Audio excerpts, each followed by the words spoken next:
Good afternoon children.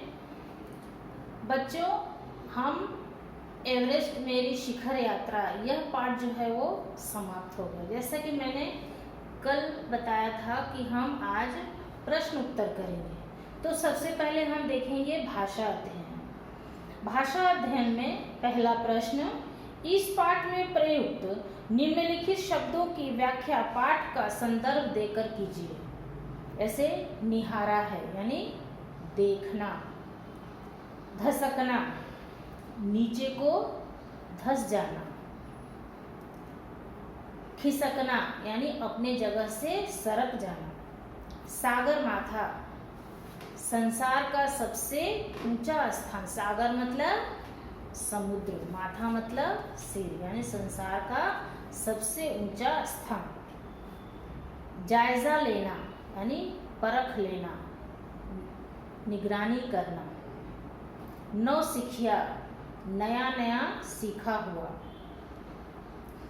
अब देखेंगे दूसरा प्रश्न, निम्नलिखित पंक्तियों में उचित विराम चिन्हों का प्रयोग कीजिए। ये सारे जो विराम चिन्ह हैं आपके पाठ्य पुस्तक के ही हैं, जो कि आप लोग रीड करेंगे तो वो सामने दिखेगा।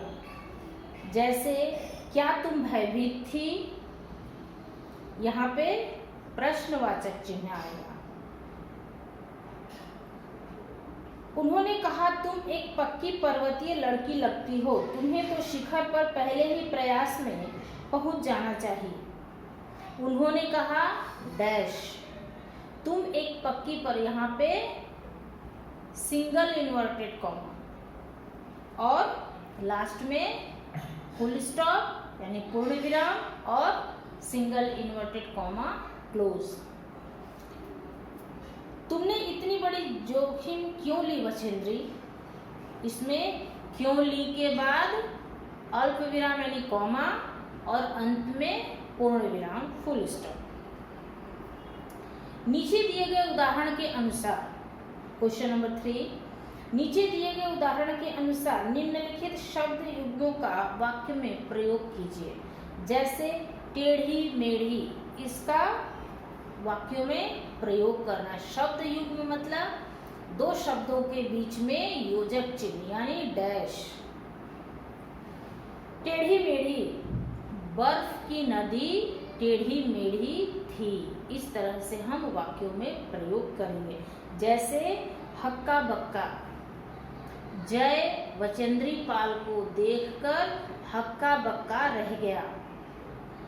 गहरे चौड़े, हिमपात के होने की वजह से नदियों में या यहाँ वहाँ गहरे चौड़े हिमविदर बन जाते हैं या दरारें आ जाती हैं।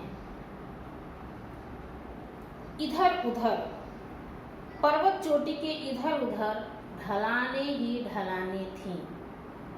इस तरह से हम इसका वाक्यों में प्रयोग करेंगे, जो कि आपके होमवर्क बुक में रहेगा।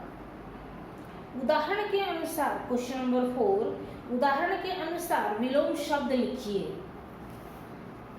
नियमित, अनियमित, आरोही, अवरोही, सुंदर, कुरूप या असुंदर, विख्यात, कुख्यात, निश्चित, अनिश्चित।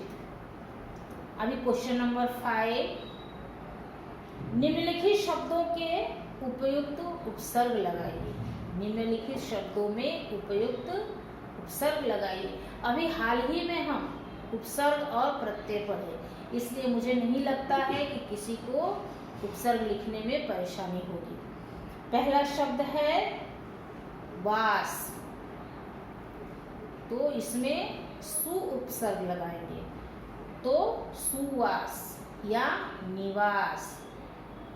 व्यवस्थित, अव्यवस्थित या सुव्यवस्थित। कूल, प्रतिकूल, दुकूल। ये हम लिखेंगे, लेकिन एक ही लिखना है। गति, प्रगति, दुर्गति। रोहण, आरोहण, रक्षित, सुरक्षित और रक्षित। निम्नलिखित क्रिया विशेषणों का उचित प्रयोग करते हुए रिक्त स्थानों की पूर्ति कीजिए। मैं डैश यह कार्य कर लूंगा सुबह तक। बादल घिरने के डैश ही वर्षा हो गई। कुछ देर बाद उसने बहुत कम समय में इतनी तरक्की कर ली। कम समय में डैश के अंदर लिखेंगे। नाड़केसा को डैश गांव जाना था अगले दिन। तो इस तरह से हमारा भाषा अध्ययन जो है वो समाप्त हो गया। अभी इस पाठ में आए 10 अंग्रेजी शब्दों का चयन कर उनका अर्थ लिखिए। जैसे इंग्लिश के शब्द कितने आए हैं, 10 हमें लिखने हैं। जैसे base camp, pool, walkie talkie, stretcher, thermos, kit, express, oxygen cylinder, nylon, kilometre. ऐसे हमें 10 शब्द लिखने हैं जो कि हम करेंगे होमवर्क बुक में। अभी क्वेश्चन नंबर 2, योग्यता विस्तार के क्वेश्चन नंबर 2। पर्वतारोहण से संबंधित 10 चीजों के नाम लिखिए। जैसे नायलॉन की रस्सी, यानी किन किन चीजों का प्रयोग हुआ पर्वत पर चढ़ने के समय, एवरेस्ट की चोटी पर चढ़ने के समय किन किन चीजों का प्रयोग हुआ। वॉकी टॉकी, लट्ठे, थर्मस, गैस सिलेंडर, ऑक्सीजन, झंडियाँ, तंबू, एल्युमिनियम की सीढ़ी, फावड़ा और घुरी। तो इन सब चीजों का पर्वतारोहण करने के समय प्रयोग हुआ। तो अब हम देखेंगे इसके मौखिक और लिखित प्रश्न। पहले हम देखेंगे मौखिक प्रश्न। निम्नलिखित प्रश्नों के उत्तर 1-2 पंक्तियों में लिखिए। अग्रिम दल का नेतृत्व कौन कर रहा था? पहला प्रश्न है, अग्रिम दल का नेतृत्व कौन कर रहा था? इसका उत्तर है, अग्रिम दल का नेतृत्व नेता प्रेमचंद कर रहे थे। लेखिका को सागरमाथा का नाम क्यों अच्छा लगा? सागरमाथा का तात्पर्य है समुद्र का माथा, अर्थात सबसे ऊंचा स्थान। हिमालय के सबसे ऊंचे पर्वत को सागरमाथा कहना पूरी तरह सार्थक है, इसलिए लेखिका को यह नाम अच्छा लगा। तीसरा प्रश्न, लेखिका को ध्वज जैसा क्या लगा? लेखिका को तेज हवाओं के कारण उठी हुई चक्करदार बर्फीली आकृति ध्वजा जैसी प्रतीत हुई। चौथा प्रश्न, हिमस्खलन से कितने लोगों की मृत्यु हुई और कितने लोग घायल हो गए थे? और कितने लोगों की मृत्यु हो गई थी और कितने लोग घायल हो गए थे? हिमस्खलन की वजह से 4 शेरपा कुली घायल हुए थे और एक की मृत्यु हो गई थी। मृत्यु के अवसाद को देखकर कर्नल खुल्लर ने क्या कहा? मृत्यु के अवसाद को देखकर कर्नल खुल्लर ने कहा, ऐसे समय में ऐसे अवसाद होते रहते हैं। कभी कभी तो इतना जोखिम हो जाता है और कभी कभी इस अभियान में लोगों की मृत्यु हो जाती है, इसलिए हमें इसे सहज भाव से लेना चाहिए, परेशान नहीं होना चाहिए। 6 प्रश्न, रसोई सहायक की मृत्यु कैसे हुई? जलवायु अनुकूल न होने के कारण एक रसोई सहायक की मृत्यु हो गई थी। मतलब जलवायु यानी वातावरण उसके हिसाब से नहीं था, उसका शरीर जो था उस वातावरण में नहीं ढल पा रहा था, इसलिए रसोई सहायक की मृत्यु हो गई। कैंप 4 कहाँ और कब लगाया गया? कैंप 4 7,900 मीटर ऊंची साउथ पोल नामक जगह पर 29 अप्रैल को लगाया गया था। प्रश्न 8, लेखिका ने शेरपा कुली को अपना परिचय किस प्रकार दिया? लेखिका ने अपना परिचय शेरपा कुली को इस प्रकार दिया। उन्होंने कहा, मैं इस कार्य में नौसिखिया हूँ। नौसिखिया मतलब नया नया सीखा हुआ। 9th क्वेश्चन, लेखिका की सफलता पर कर्नल खुल्लर ने उसे किन शब्दों में बधाई दिया? लेखिका की सफलता पर कर्नल खुल्लर ने कहा, मैं तुम्हारी इस अनूठी उपलब्धि के लिए तुम्हारे माता पिता को बधाई देना चाहूँगा। देश को तुम पर गर्व है।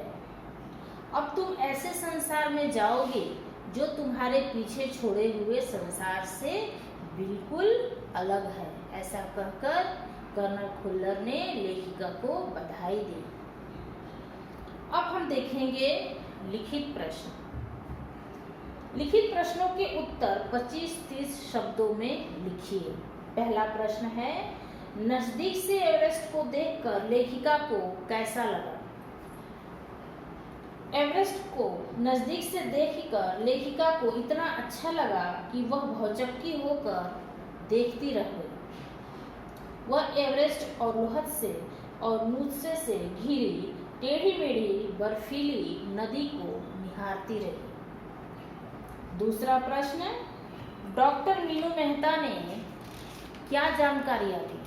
डॉक्टर मीनू मेहता ने लेखिका को क्या जानकारी दी? डॉक्टर मीनू मेहता ने लेखिका को एल्युमिनियम की सीढ़ियों से अस्थायी पुलों का निर्माण करना, लट्ठों और रस्सियों का उपयोग करने, बर्फ की आड़ी तिरछी दीवारों पर रस्सियों को बांधने तथा अग्रिम दल के अभियांत्रिक कार्य की विस्तृत जानकारी दी। प्रश्न 3, तेनजिंग ने लेखिका की तारीफ में क्या कहा? लेखिका की तारीफ में तेनजिंग ने क्या कहा? लेखिका की तारीफ में तेनजिंग ने कहा, तुम एक पक्की पर्वतीय लड़की लगती हो। तुम्हें तो पहले प्रयास में ही पर्वत पर चढ़ जाना चाहिए।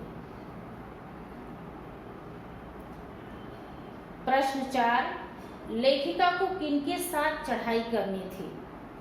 लेखिका को किसके साथ चढ़ाई करनी थी?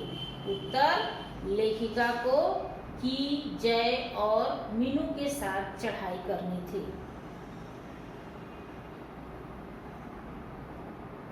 प्रश्न 5, लोब्सांग ने तंबू का रास्ता कैसे साफ किया? लोब्सांग ने स्विस छुरी की सहायता से रास्ता साफ किया और लेखिका के चारों तरफ जमे हुए बर्फ को स्विस छुरी की सहायता से काटकर लेखिका को उस बर्फ के गड्ढे से बाहर निकाला। इस प्रकार लेखिका बाहर आने पर चैन की सांस ली। प्रश्न 6, साउथ पोल कैंप पहुंचकर लेखिका ने अगले दिन की महत्वपूर्ण चढ़ाई की तैयारी कैसे शुरू की? साउथ पोल कैंप पहुंचकर लेखिका ने अगले दिन की चढ़ाई की तैयारी शुरू की। उसने खाना, कुकिंग और तथा कुछ ऑक्सीजन लेकर इकट्ठे किए। उसके बाद वह चाय बनाने की तैयारी करने लगी। अभी प्रश्न ख, जो कि 50 और 60 शब्दों में जिसका हम उत्तर देते हैं। नेता प्रेमचंद ने किन स्थितियों से अवगत कराया? अवगत कराया मतलब जानकारी दी। ये उत्तर भी आपके बुक में है। उपनेता प्रेमचंद ने लेखिका को हिमपात के खतरों से अवगत कराया। उसने बताया कि उनके अग्रिम दल ने कैंप 1 तक का रास्ता साफ कर दिया है। यह कैंप हिमपात के ठीक ऊपर है। पुल बनाकर, रस्सियां बांधकर तथा झंडियों से रास्ता चिन्हित कर दिया गया है। परंतु हिमपात अनियमित और अनिश्चित होता है, यानी कभी भी हिमपात हो सकता है। यद्यपि बीच में पड़ने वाली ग्लेशियर की नदी पर रास्ता बना दिया गया है, किंतु हिमपात और अधिक हो गया तो रास्ता बनाने का काम फिर से करना पड़ सकता है। अभी प्रश्न 2, हिमपात किस तरह होता है और उससे क्या क्या परिवर्तन आते हैं? बर्फ के खंडों को अव्यवस्थित ढंग से गिरना ही हिमपात कहलाता है। ग्लेशियर के बहने से बर्फ में हलचल मच जाती है। इस कारण बर्फ की बड़ी बड़ी चट्टानें तत्काल गिर जाया करती हैं। इस प्रकार स्थिति ऐसी खतरनाक हो जाती है कि धरातल पर दरार पड़ने की संभावना बढ़ जाती है। अक्सर बर्फ में गहरी चौड़ी दरारें बन जाती हैं। हिमपात से पर्वतारोहियों की कठिनाइयाँ बहुत अधिक बढ़ जाती हैं। तो इस तरह से हमारा आज का प्रश्न उत्तर जो है वो समाप्त होता है। कल के लेक्चर में हम फिर से प्रश्न उत्तर करेंगे। धन्यवाद।